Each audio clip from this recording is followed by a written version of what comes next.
ஒரு அழகிய கிராமத்துல அன்புச்செல்வி என்ற ஒரு வயதான பாட்டி தனியா வாழ்ந்துட்டு வந்தாங்க. தினமும் அந்த பாட்டி அவங்க வீட்டுல இருக்கிற குப்பைகளை எடுத்துட்டு போயிட்டு பக்கத்துல இருக்கிற விவசாய நிலத்துல கொட்டுவாங்க. இந்த விஷயம் அந்த நிலத்தோட சொந்தக்காரரான முருகேசனுக்கும் தெரிய வருது. முருகேசனும் ரொம்ப கோபமா இந்த கிழவிக்கு நம்ம எத்தனை தடவை சொன்னாலும் புத்திக்கு ஏறவே மாட்டேங்குதுன்னு சொல்லி அந்த பாட்டியோட வீட்டுக்கு போறாரு. ஏய் கிழவி, உன்கிட்ட எத்தனை தடவை சொல்றது என்னுடைய விவசாய நிலத்துல குப்பைகளை கொட்டக்கூடாதுன்னு? உனக்கு எத்தனை தடவை சொன்னாலும் உன் புத்திக்கு ஏறவே ஏறாதா அப்படின்னு ரொம்ப கடுமையா பேசுறாரு.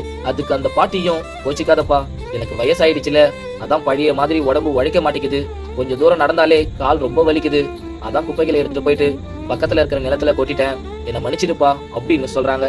இத கேட்ட முருகேசனும், ஆமா கிழவி, நீ ஒவ்வொரு தடவையும் விவசாய நிலத்துல குப்பையை கொட்டிட்டு இதே கதையை தான் சொல்லிட்டு இருக்க. அதான் உனக்கு வயசாயிடுச்சுல, அப்புறம் எதுக்கு உனக்கு கடவுள் உயிரை கொடுத்து என் உயிரை எடுத்துட்டு இருக்கான்னு தெரியல. யார் யாருக்கோ சாவு வருது, ஆனா உனக்கு சாவு வந்து தொலைய மாட்டேங்குது அப்படின்னு ரொம்ப கோபமா பேசிட்டு அந்த இடத்தை விட்டு கிளம்புறாரு.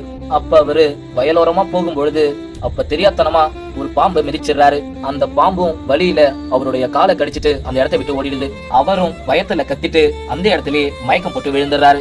இந்த சத்தத்தை கேட்ட அந்த பாட்டியும், வெளியே யாரோ கத்துற மாதிரி இருக்கு அப்படின்னு சொல்லி ஓடி போய் பாக்குறாங்க. இதுக்கு மேல இந்த வீடியோல உங்களுக்கு என்ன நடந்ததுன்னு தெரிஞ்சுக்கணும்னா நம்ம சேனல்ல ஃபுல் வீடியோ போட்டுருக்க, மறக்காம போய் பாருங்க.